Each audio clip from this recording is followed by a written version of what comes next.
so many people struggling with low energy and fatigue. In your experience, what are some of the most common root causes for this low When the spine is out of alignment, it can impact sleep and restful sleep. It can also impact recovery. We talked about so many other things that it will impact just on that last screen share with the brain.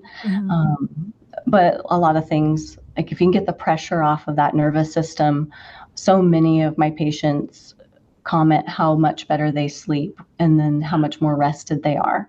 And that's so huge, right? We need that recovery. We need the ability to rest and have our brain download and pretty much just cleanse itself overnight. And then you can wake up more restful. We try and talk about a lot of things in here and give guidance, whether it's hydration, which is really important, getting enough water, but also getting enough electrolytes. So we've been using electrolytes in the office more continuously in the last couple of years, and definitely the last year. And it's a game changer, even for myself.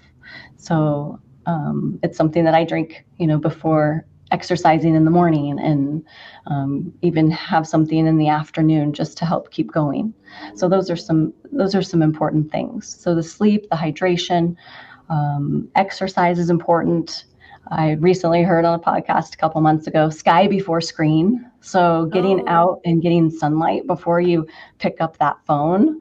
For the most part, I'm okay about not picking up the phone first thing in the morning. It usually comes on when I'm warming up at the gym, maybe on the treadmill, listen to my devotional, and then I go into other things, sometimes podcasts. Sometimes I don't listen at all and then just focus on the exercise. But that's very important. Definitely getting that sunlight. And it plays a role in our stress during the day as well. Because a lot of people, you'll hear them talk about stress hormones, or cortisol usually gets a bad rap. And cortisol is actually an energy hormone.